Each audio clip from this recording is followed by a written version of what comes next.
Hello and welcome. My name's Jason Newland. This is going to be a phobia recording. Yeah, a phobia recording. So, I don't know whether to focus on a particular phobia or just generalize it. I'll decide at some point during the recording. So please only listen when you can safely close your eyes. This isn't a sleep recording, although you might find yourself falling asleep, because apparently my voice is not the most exciting voice. It's not a different kind of stimulation maybe, but doesn't apparently get people feeling wide awake. Oh well,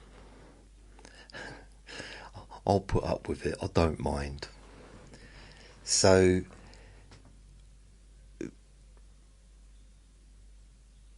okay, it's gonna be a phobia of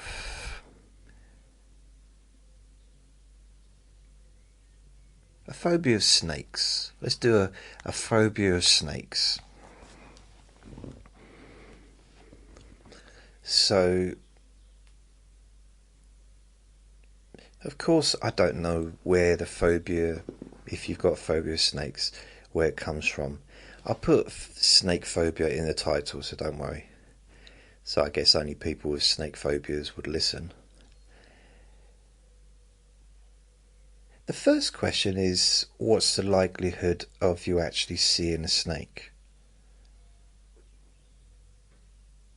Now, if you live in the country where I live, it's really unlikely. It's about as likely as seeing an elephant. You know, it's just not likely to happen. I mean, we do have snakes, grass snakes and adders and things like that, but I think I've only ever seen one in the wild once when I was a kid. I say in the wild, but outside. But my friend downstairs, he did have two snakes. And that was the first time, because I hated snakes. But I did have a phobia of snakes. I don't have it anymore. I have a healthy wariness, because I think it's good to be wary of, like, it's still, you need to be wary of something like a snake, or maybe you don't have to be scared of a lion, but if you see a lion coming towards you, then you need to be active. You need to be aware of the situation. I'm not scared of crocodiles, but it doesn't mean that if I see a crocodile, I'm just going to go up and start patting it on the head.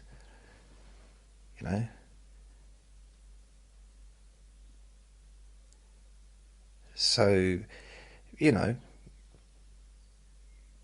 I was on a boat and I saw a shark poking its nose up out of the water, I wouldn't go to give it a kiss. I'm not scared of sharks, but in that scenario, I'd have to kind of, hopefully my brain would work. So, don't be picking up snakes if you don't know anything about snakes. But then you could say that same as, like, don't pick up a dog or a cat, unless you sort of know how to handle them. Or a monkey.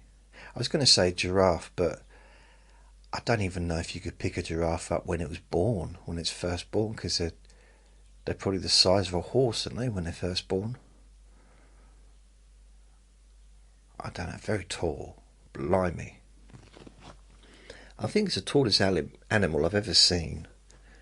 I had a funny incident happen though, because I went to the zoo. This is years ago, blimey. 16 years ago, 15 years ago. and no, probably 16, 17 years ago. So I went to the zoo, and they were cleaning the animals. So they had elephants, and then they had giraffes, kind of within the same kind of area, and they were hosing them down and stuff. And there was a big party of school kids were sort of watching, and I think they were feeding the elephants, or I don't know, something like that. And so I'm looking at the other side because it's on this bridge, so you could look down. So I was looking at other stuff, and suddenly I hear all these I hear the teachers laughing, and I hear the kids laughing. So I'm like, okay. My trousers fallen down again, but they hadn't. So I turned around to see what's going on, and there was two giraffes, and one was getting it on with the other one. And it was just very funny because it was so inappropriate, but in the same side, like, it's just animals doing what animals do. But it was very funny. Um, anyway, that's not really relevant to the story, is it? He started off talking about snake phobias and ended up talking about giraffes making love and in a zoo. Like, exhibitionists as well. Like, huh? No. Well, yeah, but no, that's not what I was kind of going to talk about. So, part of how I do what I do and why I do what I do is to try and take away some of the seriousness of something like a phobia. Because, what does it get you? What does it give you? What benefits are there? If the benefit is to keep you safe, then you don't need to have a phobia of it to keep you safe. Seeing a picture of a snake, you don't need anything to keep you safe from a picture. This isn't Jumanji. Is it Jumanji? Jumanji? No, it's not gonna pop out of the book. You don't need to keep safe from a video of a snake or seeing snakes on television. You don't, you haven't got to feel safe for that because you are safe. So the idea that a phobic response can be created just by thinking about something, that's not useful. How is that helpful to you? It's just not, is it? I mean, generally, realistically, it's seriously unuseful. So, I guess it's putting it into perspective in a sense of, you know, when is it useful to be concerned about snakes? There is a time, if a snake, I guess just generally, if you're travelling through India or through a country where there's snakes that can be poisonous, then yeah, you be careful. You see one, you keep away from it.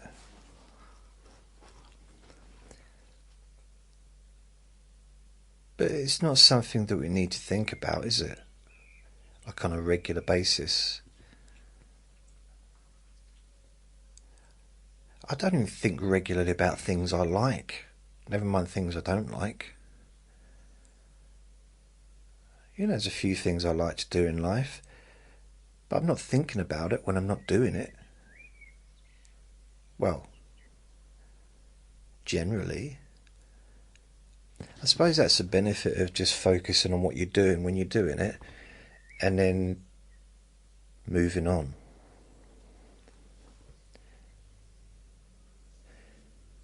Perhaps you could change the phobia, swap it with something else. What would be something that you'd be happy to be scared of, that you're never going to do? Like, for me, bungee jumping. I'm scared to bungee jump. I'm never going to bungee jump. It will never happen, ever, ever. Never going to happen. So I'm happy. I'm quite happy to have a bungee jumping phobia.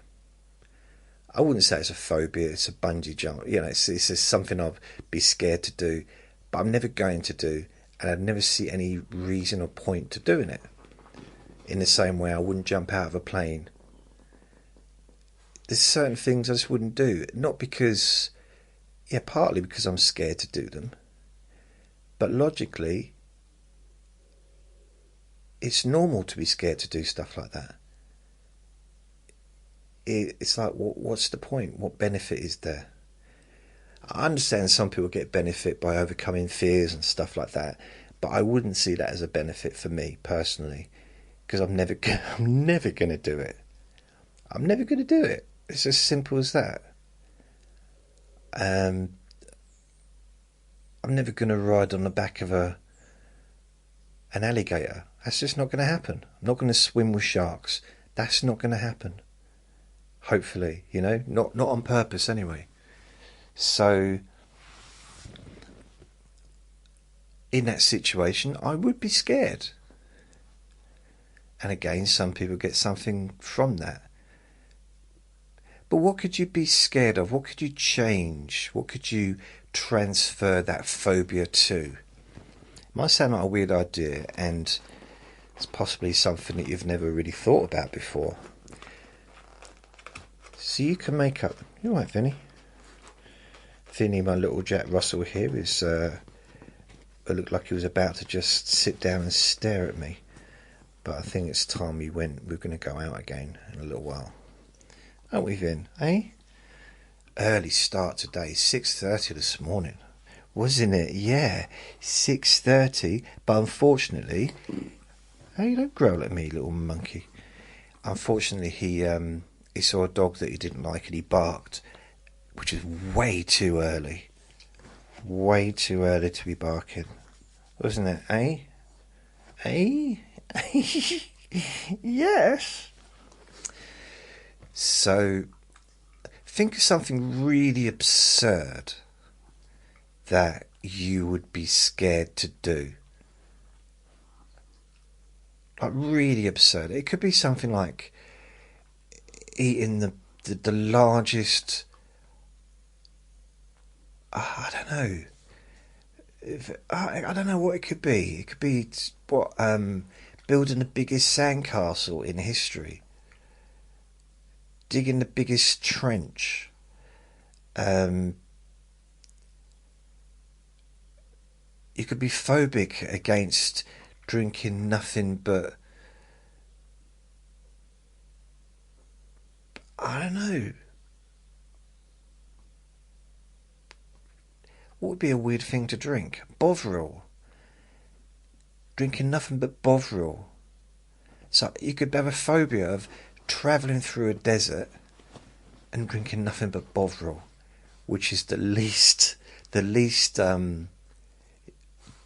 hydrating drink I would say there is. I mean, it's like Marmite but with liquid.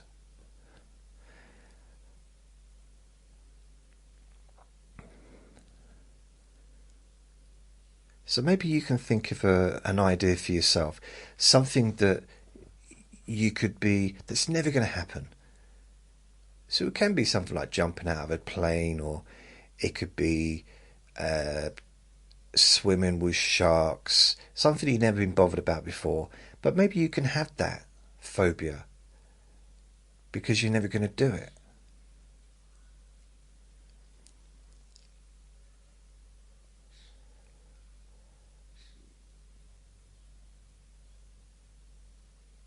Have a phobia of like falling into a volcano.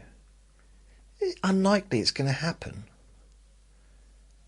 I mean, if you're going to be like balancing on the edges of a volcano, yeah, maybe it might happen, but I say edges, I don't know how, are they thin?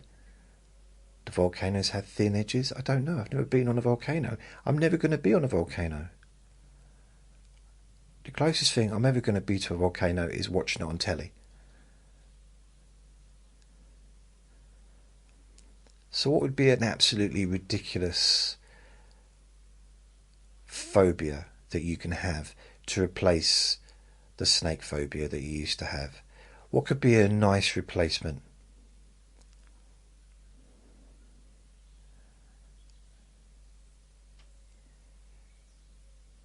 I think part of the snake phobia with humans is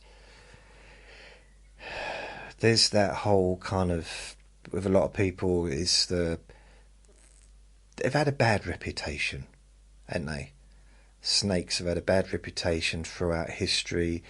Um, a lot of kind of historical, a lot of religious-y stories that have contained snakes, and they've never been good guys, have they? You never really. How often do you see a snake as the star of the show? I mean, it depends. Yeah, I mean an actual snake, not a person that. Yeah, an actual snake. Mind you, the Jungle Book, I quite liked that snake because it was hypnotic. But yeah, ooh ooh ooh, I wanna be like you. Ooh ooh. We used to have someone at work, and he just copied everyone. He copied everyone. It's almost like he didn't have his own identity, and he wanted. I guess he wanted to fit in and stuff, but when anyone said something, he'd just copy it, and so it became so obvious that in the end, whenever he started doing it, whenever he'd start copying someone, we'd all stop working, turn around, start dancing and singing, ooh, ooh, ooh, I want to be like you, ooh, ooh, I want to walk like you, talk like you, and then we just turn back and carry on working, because it's in the factory. Um, to this day, I don't think he even knew what was going on. I still don't think he understood that we was subtly trying to subtly. Do some people pronounce that subtly because it's got a B in it? It's subtle, not subtle.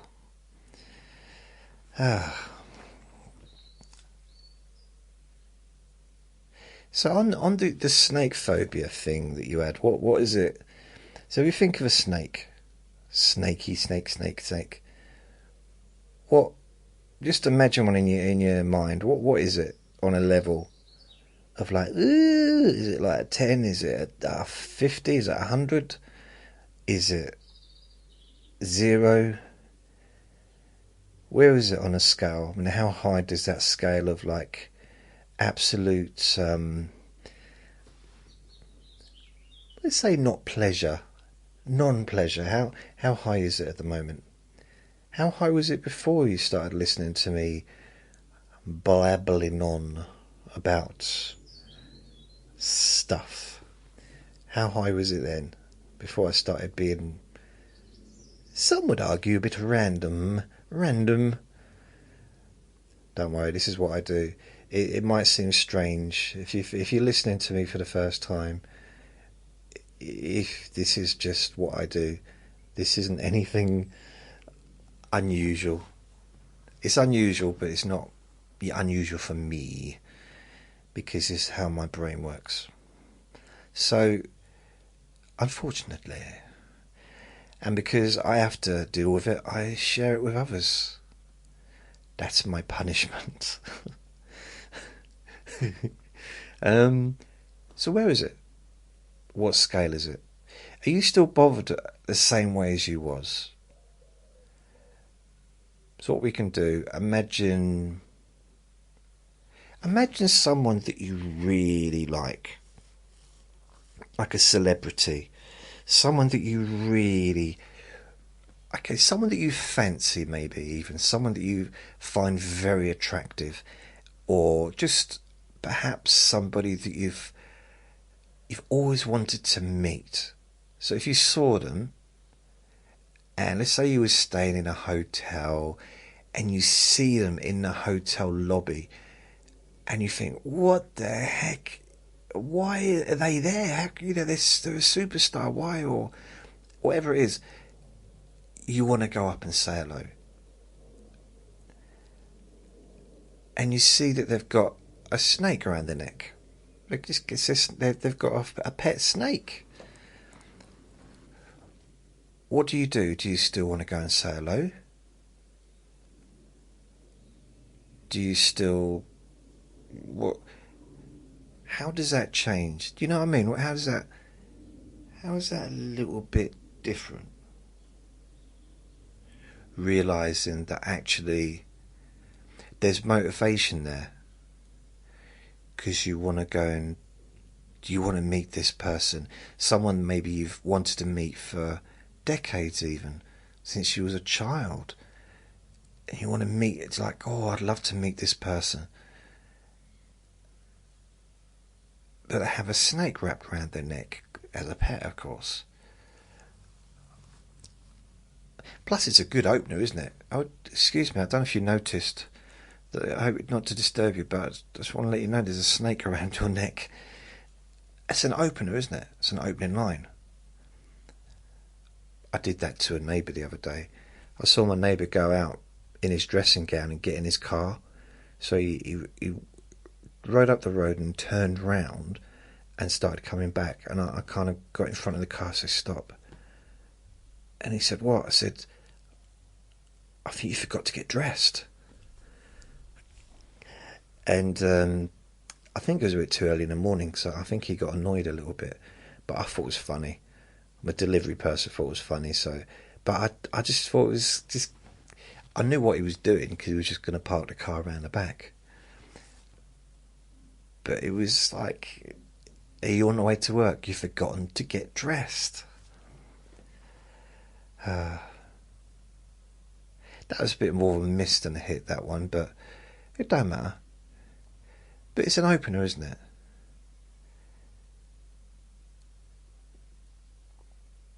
Maybe not a very good opener. Another thing, so say if you won the lottery,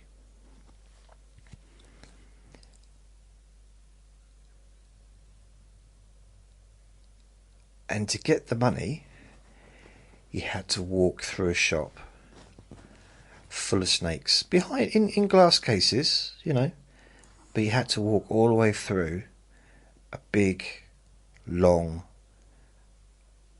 It's not an abattoir, is it? I don't know, ovary, whatever they're called, the snakes live in. But you walk all the way through that in order to collect the money. Would you do it? Motivation.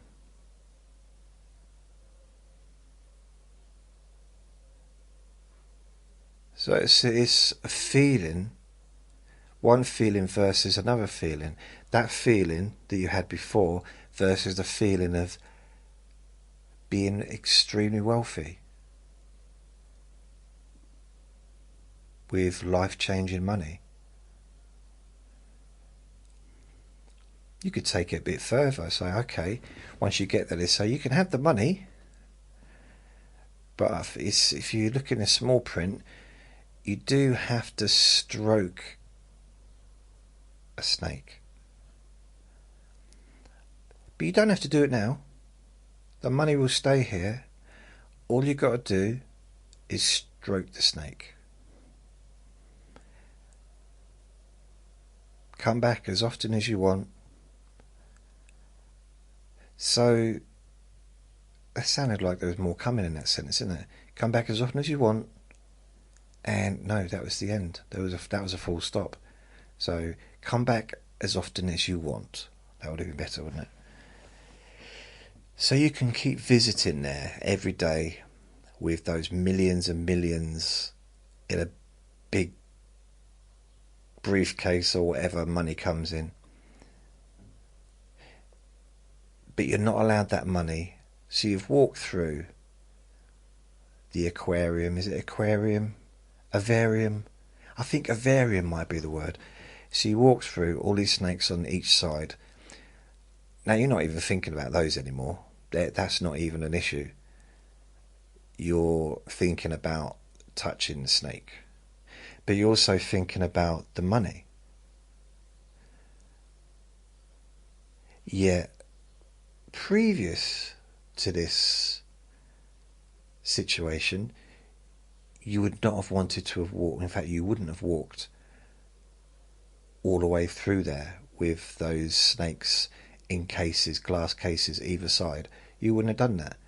But now that's almost like it's not even relevant anymore.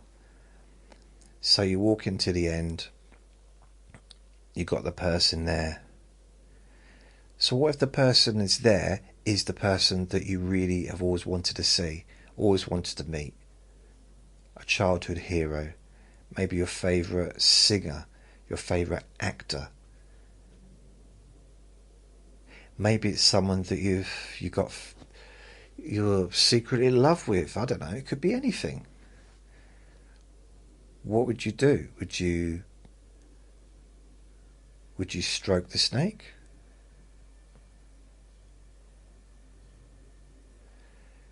Is this about benefits? What would you do for the benefits? What benefits outweigh or more stronger? Because it's emotions ultimately, isn't it? So what emotions outweigh the old emotions? So that feeling as you stand there, maybe there's a big table full of cash, maybe it's not in a suitcase, it's just a big massive table full of cash, like you see in those you see it in movies, don't you, sometimes, where they go into a bank and a vault and it's just on a like a crate or a pallet just full of cash, millions and millions. But you can't even take one banknote until you stroke that snake.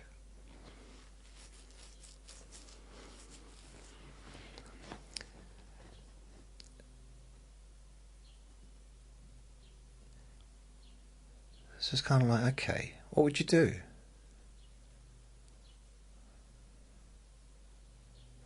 What do you imagine yourself doing? Do you imagine yourself like, no, keep the money, I don't need money? Or do you see yourself motivated?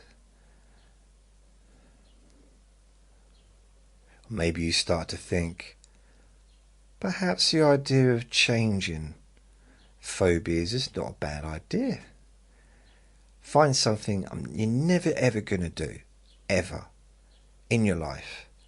So have a phobia of walking on the moon. When are you ever going to walk on the moon? That's a nice phobia to have, as far as it's never going to affect you. It's something you're never going to have to do.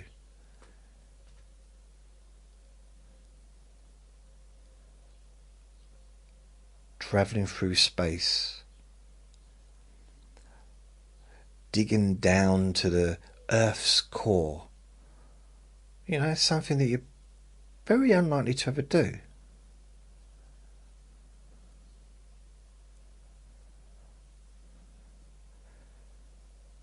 So having a phobia for that, walking on the moon, that's not a bad phobia to have if you swap it over, especially if it makes you rich.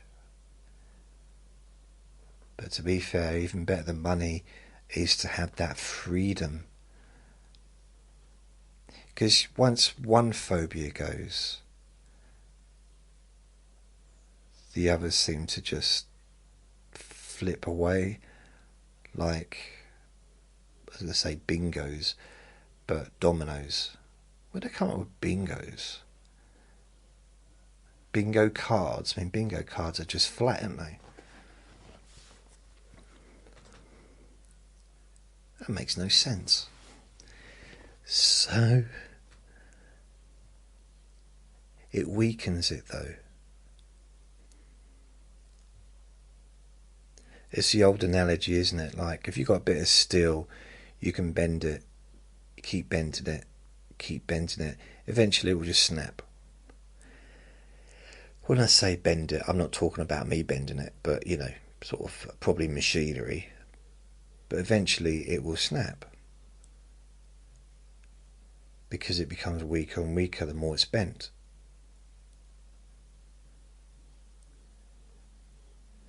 So that thing that was super solid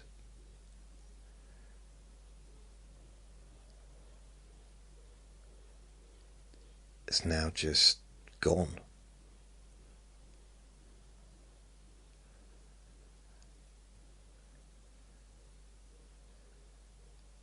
It's like accidentally sometimes. Because listening to this, you might have thought, oh, I just listened to this. This is going to be, especially after first hearing me, you might have thought, oh, this is just ridiculous. He's just talking crap.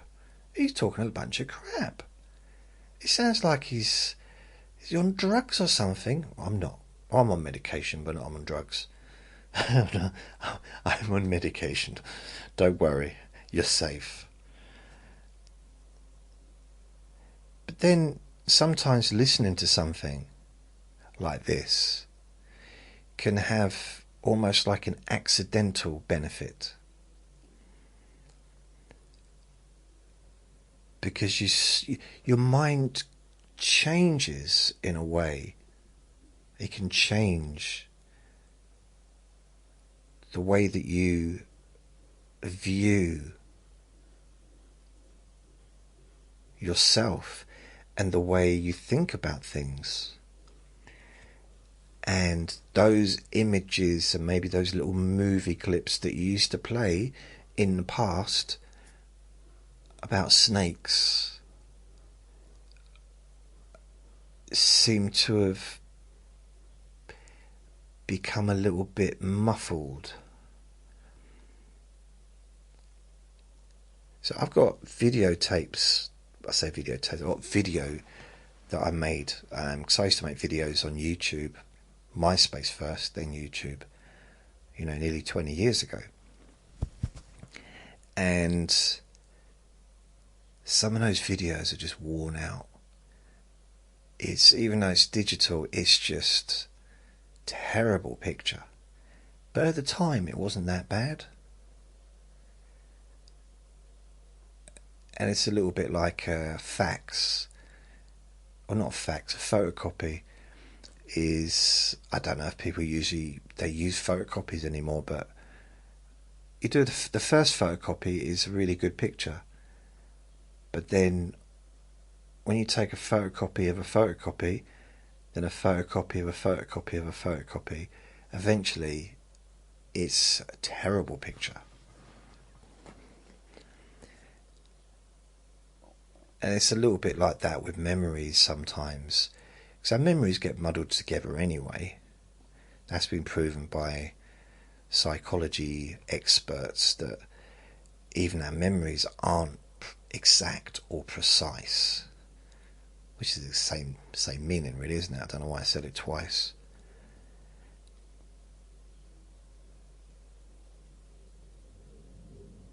But how you view yourself, how has it changed just in this last little bit of time that we've spent together? This quality time of nonsense.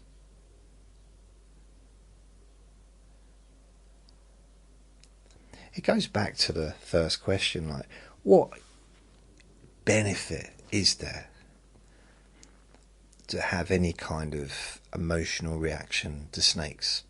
Where's the benefit? How's it improving your life?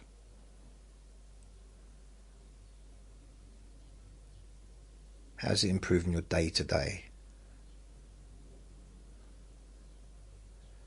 Is it making you rich? Is it improving your health?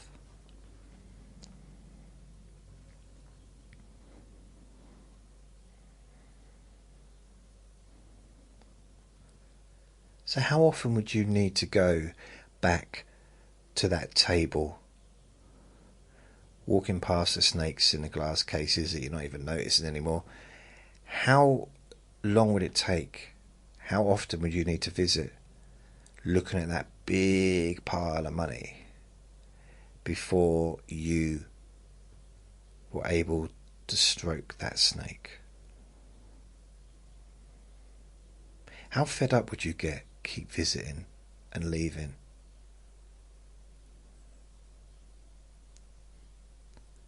Especially when you think about what you could do with that money and how you could help others.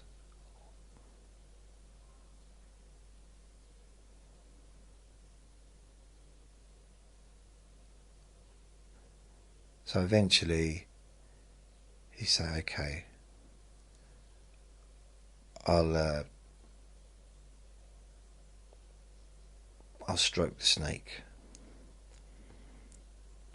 And you touch it. I'll touch the snake.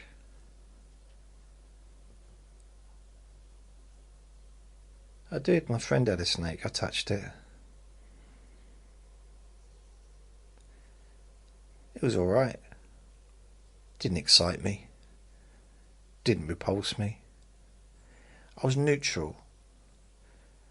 You know, I touched it. I didn't suddenly want to start collecting snakes. You know, every time I see a snake on TV, I don't do handstands. You know, I'm not that excited by it, but just, I touched one. Yeah. It's just a snake.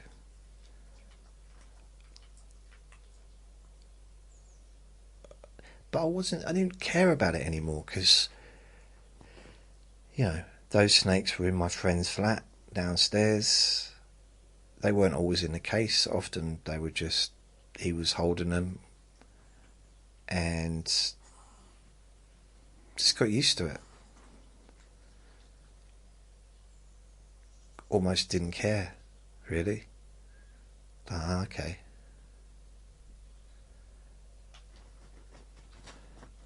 He loved them. I didn't really get that. I didn't really understand. But then he didn't understand why. What is it, Vinny? I was only rubbing your tummy.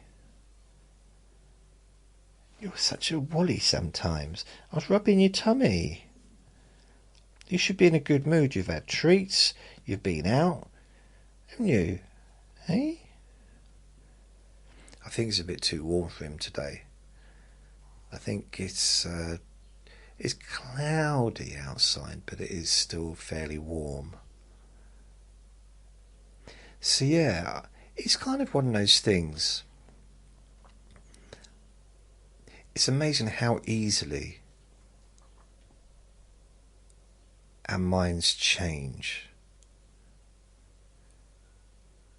I know there's this whole thing, well, it takes ages to change, all that stuff. But actually, sometimes it can be instantly. I remember there was this female that worked in an office, and I took a dislike to her. I don't know why. She seemed, I don't know, there's something about her I didn't like, and she just didn't come across as a particularly nice person. There's no real reason for that. And then we had the annual ball, the company annual ball, and I was seated next to her. She was lovely. Really nice person. We had a good laugh, and we just hadn't talked, we hadn't spoken to each other before. She was in a different team to me. There was no reason for us to really communicate.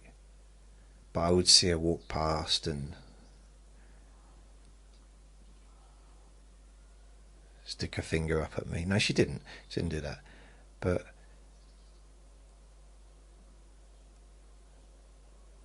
I mean, I kind of regretted putting chewing gum in her hair after that. No, I didn't. I didn't put chewing gum in her hair. I didn't. But it's just how that where I felt changed.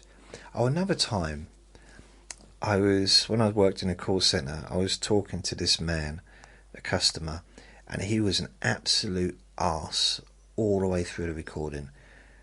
Grumpy, miserable, which is, I guess, another word for grumpy, isn't it? But he didn't want to answer any of the questions. And with car insurance, there's a lot of questions. And he was awkward all the way through. And then right at the end, I asked him if you've got any medical conditions, because that's part of the questionnaire. He said, yeah, he's been diagnosed with Parkinson's, only just diagnosed. As soon as he said that, our relationship changed. And we were just, for something changed, just like we got on.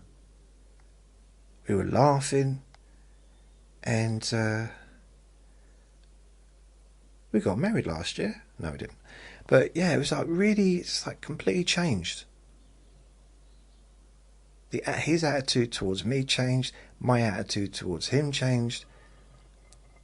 Instantly, like bang, done.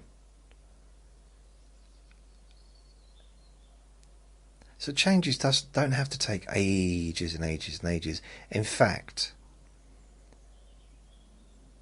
there's ways of changing something a lot quicker than the length of this recording, but I think it's worth having a bit of fun along the way, you know?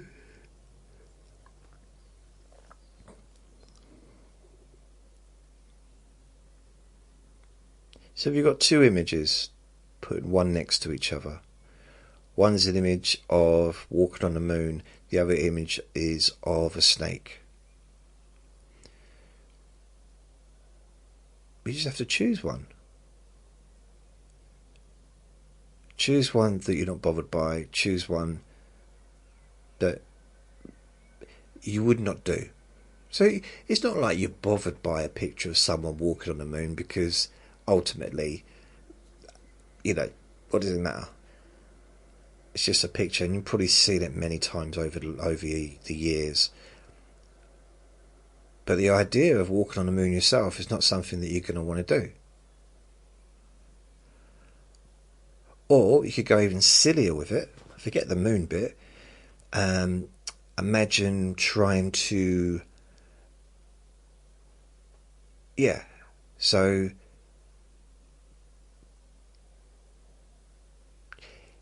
I'm just thinking of a helicopter made of cheese. So trying to take off in a helicopter made of cheese, would you do it? So if someone said to, I know it's ridiculous, but it's supposed to be. If someone said, oh, we're going to take you in a helicopter. I say, okay. Helicopter ride, and you walk up to, and you're like, wait a minute. That looks like it's made of cheese. And they laugh and say, yeah, it is. It's a new prototype. And you say, but it's made of cheese. They said, yeah. All of it. I said, yeah. Apart from the engine. Unfortunately, the engine, it just kept melting. So we couldn't have a cheesy engine. But everything else is cheese. And the good thing is, when you're inside, if you're a little bit hungry, you can just take a little bit off, have a little bite. Some people bring their own bread, their own toaster. I said, what about the propellers? Yeah, propellers are made of cheese. Would you get into that? I mean, I'd get into it, but I wouldn't want to go up in it. I'd want to have a little look. I mean, how could you not want to have a little look? But would you get up? Would you go up in that helicopter if it was made all of cheese?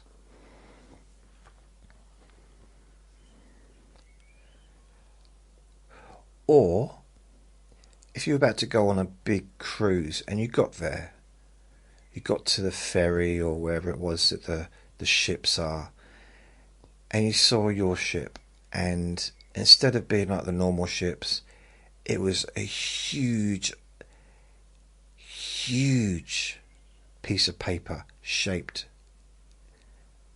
into a boat. Same size as a ship, but just one huge piece of paper. And it was floating on the water.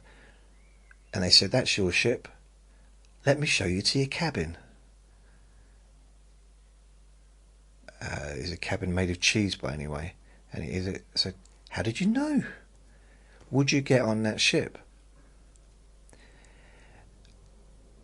Some may argue this is getting a bit absurd. What's this got to do with not caring about snakes? But I just thinking, if you think of an absurd situation that you wouldn't be worried about because it's not going to happen anyway.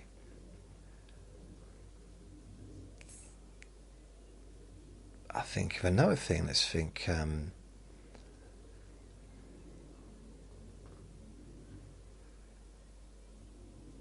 can't think. There's lots of things, but I mean, I don't want to get too caught up in absurdities.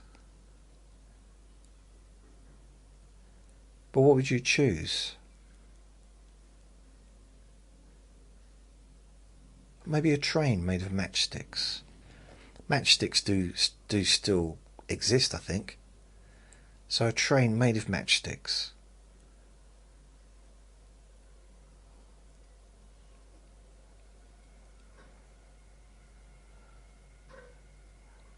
An oven made of matchsticks. Wow, that wouldn't be a good idea, would it? You get to use it once.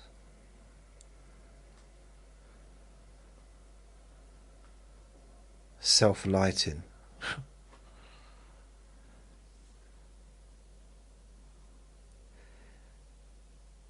So when you think about snakes, what's changed?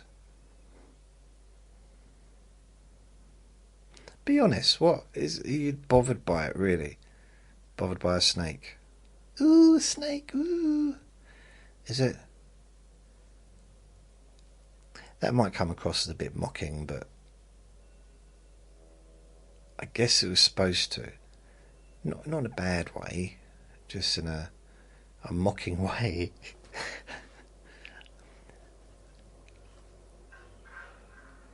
In a way where it sounds like someone's doing a washing up down there, but they're doing it angrily. An angry washer-upper. Do you ever get that? You hear that and they're just smashing the plates down. Which is funny because only one person lives down there. Maybe it's a month's worth of washing up. I did that once. I had about 20 plates, loads of stuff. In the end, I had to wash them in the bath. To soak them in the bath because they were just solid. Everything on them was solid. Now I've only got one plate. 2 dishes, 1 plate, 2 spoons, 1 knife, 1 fork. Which means I can't really get behind in the washing up.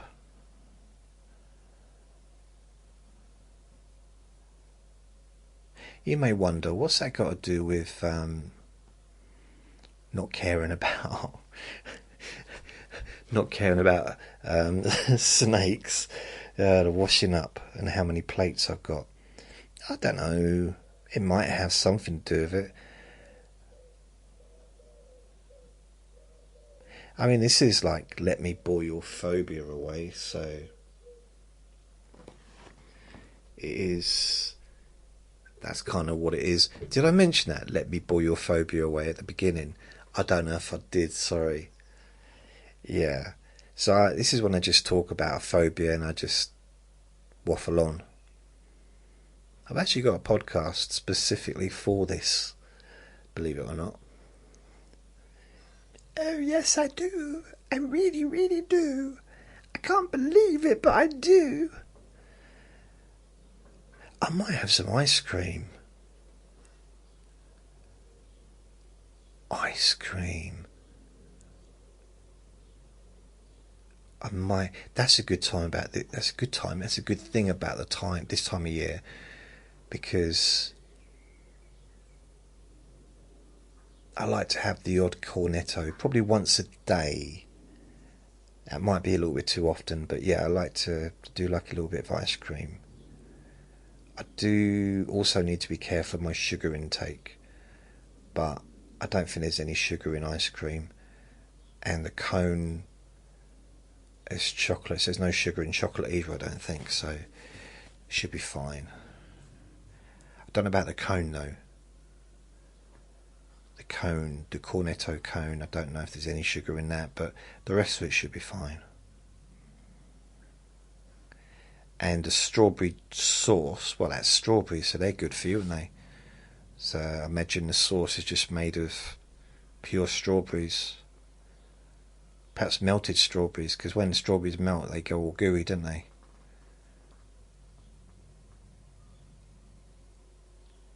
Or that's more when they dissolve. If they were frozen, or if you tread on them, they go gooey as well.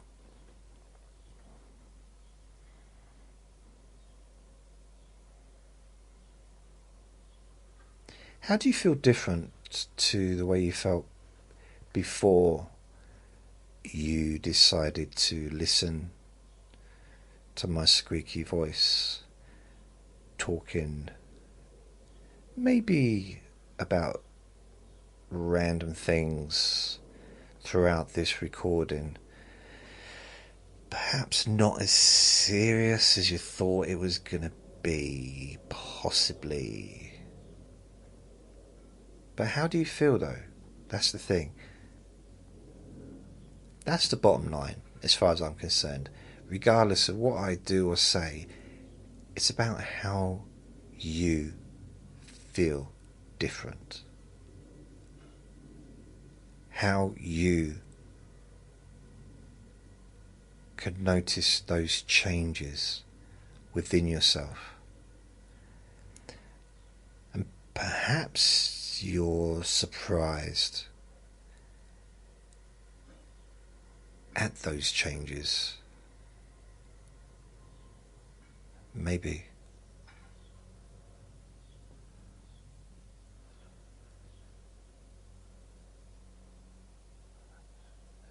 Just notice how relaxed you feel.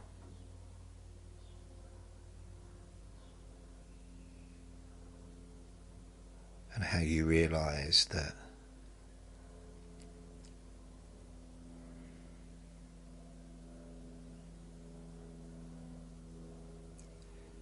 your mind changes so easily.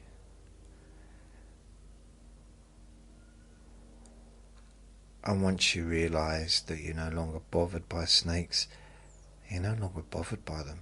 It's that simple.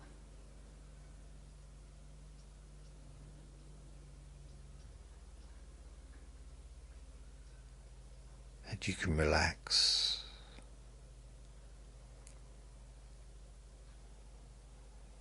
Really, really relax. Let go completely. Dissolve.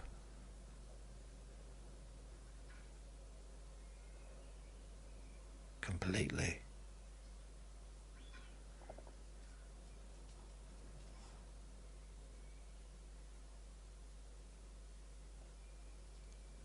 And maybe you've noticed, or maybe you haven't noticed, that your mind has slowed down.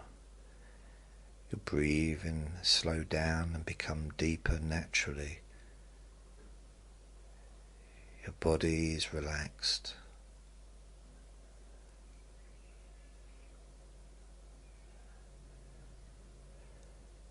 Maybe you've noticed, or maybe you haven't noticed, that you're feeling good. You're feeling calm. Perhaps those parts of your body, there are parts of your body that feel pleasure, and perhaps that pleasure can spread.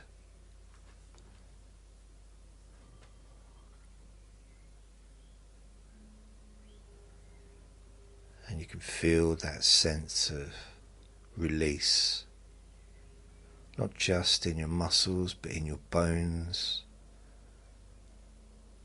in your eyes, your face,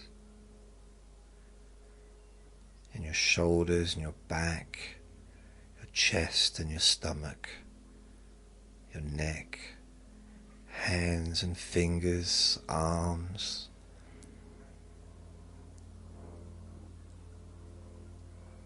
your hips, legs, feet and toes, all the way from the top of your head, moving down your spine, moving through your nervous system to every single part of your body, calming, loosening, relaxing.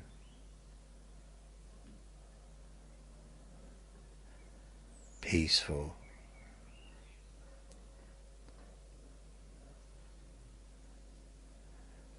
And that brings us to the end of this recording. So please remember to be kind to yourself, because you do deserve to be happy. And be gentle with yourself, because you deserve to feel safe.